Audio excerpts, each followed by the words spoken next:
Ya se aprueba entonces en la Asamblea Legislativa, está haciendo todos sus trámites, ese proyecto de ley, Angie, del que estuvimos hablando recientemente, el que le permite a la Fiscalía congelar capitales en los que haya dudas de dónde viene. Sí. Importante, ahí bueno, el diputado Eli Feinstein, con el que ya vamos a conversar en minutos, que se está conectando con nosotros vía Zoom, está alertando sobre que el proyecto revierte el principio de inocencia, ¿verdad? Lo que siempre hemos dicho de que todo el mundo es inocente hasta que se compruebe lo contrario.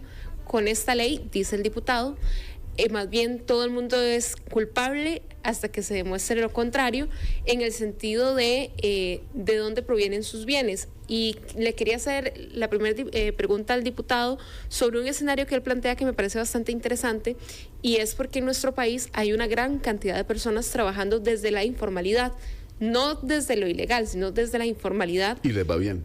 Y les va bien. La plata está en la calle, como decimos popularmente. Sí. En caso de ser denunciados, que eso es otro tema importante, anteriormente el texto decía que a usted le podrían congelar sus bienes sin haber una denuncia, con solo el hecho de hacer una sospecha de que fueran adquiridos de manera ilícita. Ahora sí tiene que denunciarlo alguien, como por ejemplo, qué raro, el vecino del frente se compró un chuzo, ¿de dónde habrá sacado la plata? Entonces, la persona denuncia para que investiguen y ya pueden congelar esos bienes. Pero la pregunta es, ¿y ese carro seguramente lo adquirió en un negocio bueno? Digamos, no siempre tiene que ver con narcotráfico. Esa es la duda. Esa es la duda. Pero es que ese es el punto y el escenario que plantea don Eli, que a mí me parece bastante interesante. Puede ser una persona que en efecto le va muy bien en la informalidad, que no es un negocio ilícito, pero que demostrar ante el Estado esos ingresos de un trabajo legal pero informal es complicado. Don Eli, usted nos explica mejor ese escenario. Muy buenos días, un placer como siempre saludarlo. Muy buenos días, Angie, don Henry y a toda la audiencia de Extra Radio. Efectivamente, la situación es como la describe Angie. Cualquier persona que muestre un incremento de patrimonio a lo largo del tiempo podría ser eventualmente víctima de este mecanismo que se está queriendo aprobar en la Asamblea Legislativa, en el sentido de que efectivamente nosotros los diputados liberales señalamos que en un país con tan altísima informalidad como lo es Costa Rica, esto pone en riesgo a un montón de gente, y voy a aclarar nada más una cosa. Yo no estoy pensando en la gente que está en la informalidad y le va muy bien, porque la verdad es que si a uno le va muy bien estar en la informalidad es necedad. Es la gente que está en la informalidad, apenas pasándola, ¿verdad? Que son la mayoría de las personas que están en la informalidad y que, qué sé yo, a lo largo de 10 años puede ser que usted va guardando platica y le alcanza para salir a comprarse antes del Mundial de Fútbol una pantalla plana. Y después usted pone la caja de la pantalla en la acera para que se la lleve la recolección de la basura. Y algún vecino diga, mira, perdón. O la empeña. O la empeña, o bueno. Pero de ahí eso se presta para que algún vecino diga, mira, ¿y de dónde habrá sacado la plata para comprarse una pantalla de esta, verdad? Y van y lo denuncian. Y lo grave de esto es que la medida que en la ley dice que es una medida provisional, excepcional, la medida se adopta sin que se le notifique a la persona, sino que con solo que exista la sospecha, el Ministerio Público va a poder solicitar que se le congelen los bienes a la persona, al propietario o a la propietaria, y después de eso se le va a dar una audiencia a la persona. Y en esa audiencia la persona tiene solo 3 días para demostrar el origen lícito de los bienes adquiridos, del capital adquirido, ¿verdad?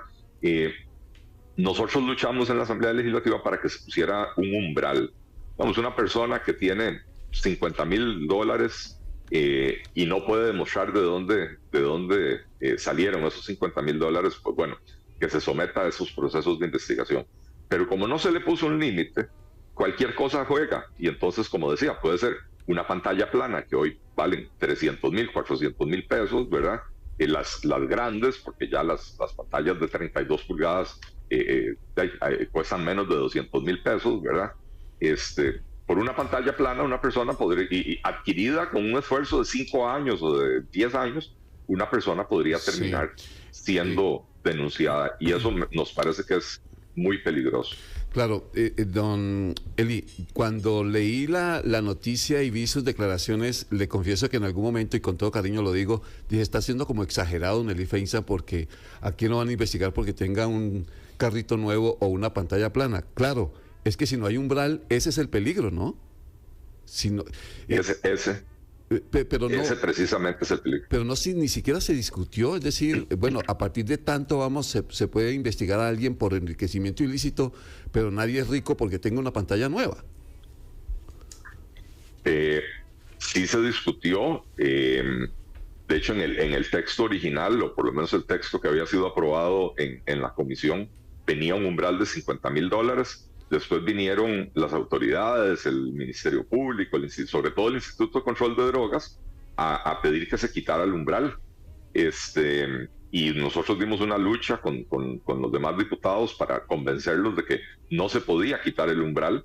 Y al final de cuentas, tengo que decir que esa batalla la perdimos. Ganamos otras batallas importantes. ¿En qué sentido? Por ejemplo, en la propuesta original, a la persona ni siquiera se le daba audiencia. Los bienes se congelaban, los bienes, oiga Henry, lo que pretendía este proyecto de ley, le congelaban los bienes a la persona, esos bienes pasaban a la custodia del Instituto de Control de Drogas, y el Instituto de Control de Drogas podía disponer de esos bienes anticipadamente. ¿Qué quiere decir eso? Que sin que haya juicio, sin que se haya demostrado que esos bienes proceden de un negocio ilícito, el Instituto de Control de Drogas podría tomar posesión de ellos, empezar a utilizarlos, o si no le sirven, podría venderlos, rematarlos, liquidarlos. Bueno, imagínense qué pasa si al final de un proceso judicial se demuestra su inocencia. Claro. Y ya los bienes no existen, ya el Instituto de Control de Drogas tomó posesión de ellos, dispuso de ellos. Entonces, eso lo logramos quitar.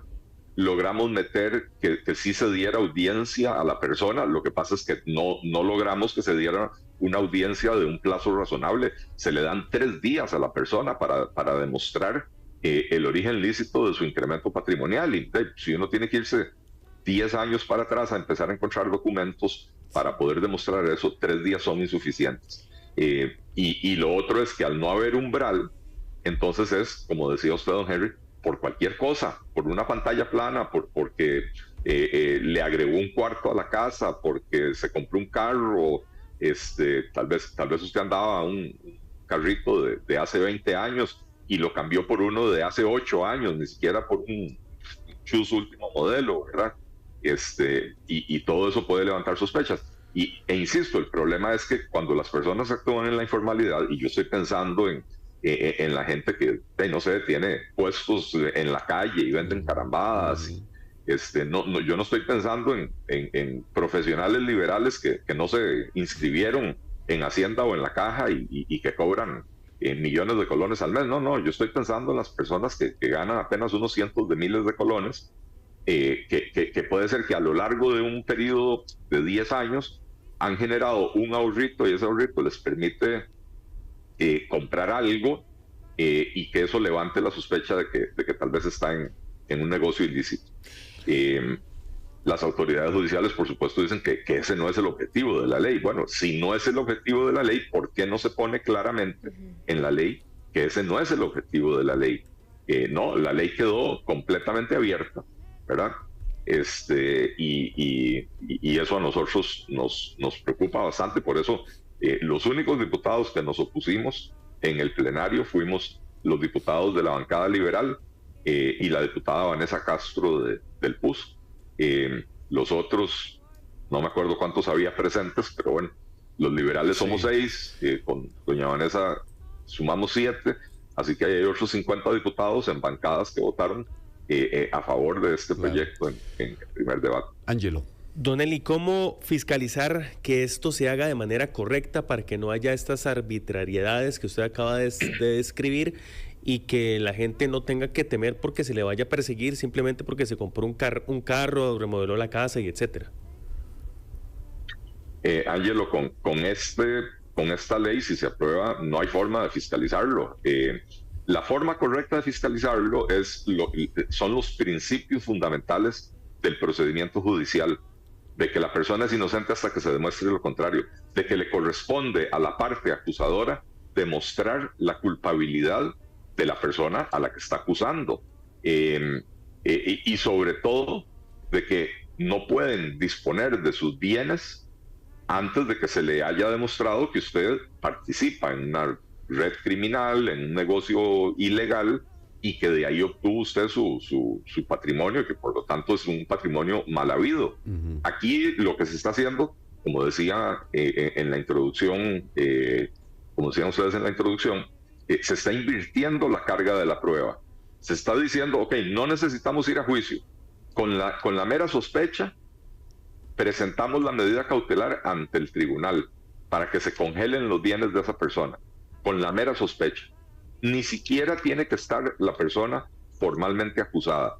Es decir, en el proceso de investigación ya le pueden quitar a usted los bienes. Si después de esa investigación resulta que no lograron demostrar su culpabilidad o su participación en un negocio ilícito, bueno, a como quedó la ley, gracias a los esfuerzos del Partido Liberal, los bienes volverán al control de la persona que los tenía. Pero ¿por qué someter a una persona inocente a un procedimiento en el cual no le permiten el disfrute del patrimonio que ha conseguido, y después tiene que incurrir en costos legales, abogados, en la defensa, para que después, imagínese si usted se compró, vuelvo al ejemplo de la pantalla plana, usted se compró una pantalla plana, se la quitan, y después de 7 años usted demuestra o las autoridades no demuestran que usted estaba en un negocio ilícito, y esa pantalla plana después de 7 años ya no sirve para nada. No vaya usted a recuperar los bienes, a ver cómo le va. Finalmente, Angie. Sí, Don Eli, 2 cosas. El tiempo para demostrar que los bienes yo los adquirí de manera lícita son 3 días en todos los casos sin excepción. Lo pregunto porque solo el hecho de hacer un trámite a un banco para saber de dónde viene cierta transferencia normalmente dura hasta más de 2 días incluso. O sea, solo el trámite para averiguar una transferencia bancaria, entonces ya ahí estamos diciendo que iría uno, como quien dice, en contratiempo. Y segundo, viendo el proyecto tal cual usted nos conversa, está muy, muy parecido a extinción de dominio, que fue un proyecto de ley, ¿verdad?, altamente cuestionado también. En efecto, Angie, esto es extinción de dominio con otro nombre. Y de hecho, en el escaso debate que se dio en el plenario legislativo, aquí la discusión se dio más en la Comisión de Seguridad y Narcotráfico, en la que yo no estoy, ¿verdad? Pero, y que nuestro compañero Gilberto Campos de ahí hizo la defensa, y de hecho, gracias a ese esfuerzo fue que se lograron moderar los excesos más preocupantes del proyecto de ley, pero aún así lo que quedó no es aceptable.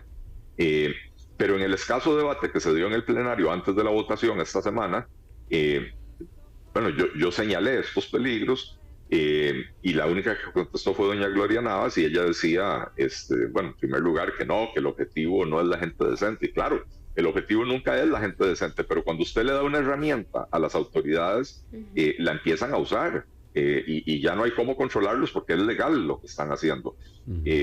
Y entonces lo que decía ella es que no hay tal inversión de la carga de la prueba porque no sería un procedimiento penal, que sería un procedimiento contencioso administrativo, y que el principio de inocencia aplica en los procesos penales. Ahí justamente es donde está escondido la malicia del principio de extinción de dominio, que es que si alguien sospecha de que usted está en una actividad, digamos, narcotráfico, en una organización criminal, crimen organizado, sacan esto del ámbito penal, no hace falta demostrar en el ámbito penal que usted efectivamente estaba participando en esas actividades, lo llevan a lo contencioso administrativo y sin sentencia en lo penal, le congelan sus bienes y se los pueden confiscar, se los pueden quitar. Y solo le dan 3 días, tiene 3 días de audiencia para demostrar su inocencia. Yo creo que si esto se aprueba, lo que va a terminar pasando es que se va a inundar la sala cuarta de personas diciendo, no me dieron Claro. derecho a la legítima defensa, ¿verdad? Sí. Me violentaron todos mis derechos fundamentales al no darme tiempo para conseguir la información necesaria para poder demostrar el origen lícito de esos capitales. De hecho... Y quiero ser muy... Sí, señor. Sí, adelante, don Henry. No, cierre, por favor. No, que quiero decir que quiero ser muy insistente en que a mí no me interesa para nada defender a los criminales, a los narcos.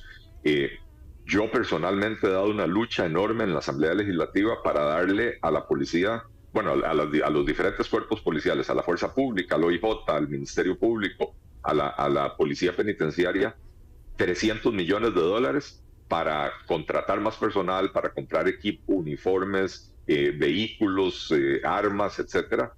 Y tampoco hemos logrado convencer a los diputados, ¿verdad? Porque nosotros creemos que tenemos que fortalecer a la policía para poder combatir esta ola de criminalidad. Claro. Hemos apoyado una infinidad de leyes que ya se aprobaron, que el presidente tiene engavetadas en su escritorio sin firmar, leyes en materia de seguridad, en materia de endurecimiento de penas, etcétera.